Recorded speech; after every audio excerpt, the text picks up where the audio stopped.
undercurrents of fame, dating, career ups and downs, curious to see how his life would play out. Sometimes he and I would both appear on those shameful lists of hunks. Can there be a more degrading or frankly gross word than hunk? Hunk of what? Hunk of wood? Hunk of cheese? Yikes. There may have even been a girl or two whom we both coveted, but that was the extent of my contact with him. In the late 90s, my wife Cheryl and I were on a romantic ski vacation in Sun Valley, Idaho. We still felt like newlyweds, in spite of having two beautiful baby boys from whom we'd escaped for a rare evening out. Sun Valley is one of my favorite spots. It's old school, as the site of North America's first chairlift, glamorous, the home of Hemingway and early Hollywood royalty, and boasts one of the greatest ski mountains in the country. I'd been going there since the mid-1980s, and had always liked the mix of people you might encounter at any given time. One evening at a big holiday party, I felt a tap on the shoulder. It was John Jr. "How've you been, man?" he asked with a smile.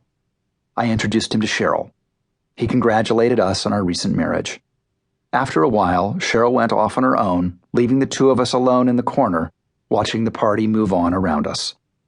Even in this more rarefied crowd, you could feel the occasional glare of curious observation. A ski instructor passed by, a movie star.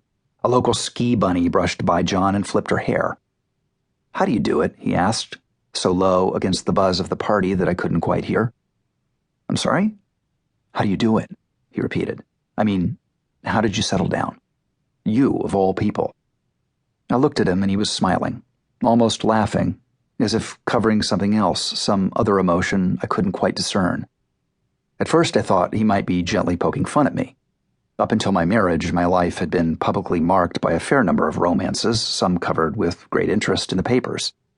But I saw that his question was real, and that he seemed to be grappling with some sort of puzzle he could not solve. I realized he was looking across the room to a willowy blonde. She had fantastic blue eyes, the kind of beauty and magnetism that was usually reserved for film stars.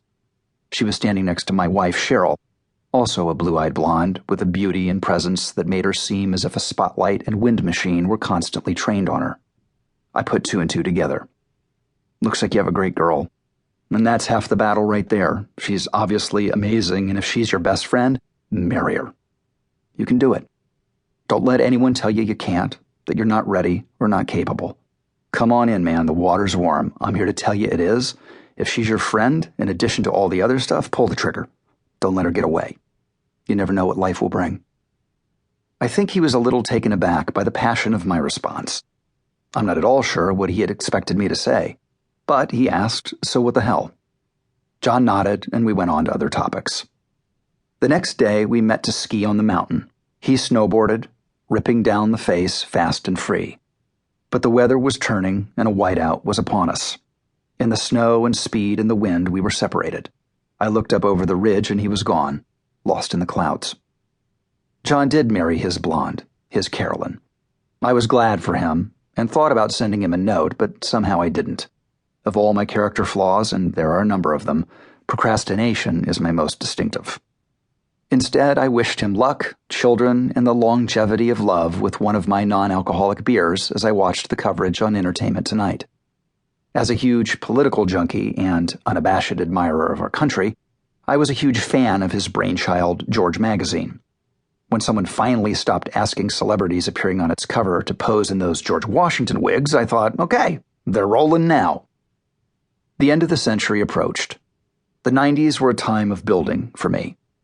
Building a life that was sober, drained of harmful, wasteful excesses, and manufacturing in its place a family of my own.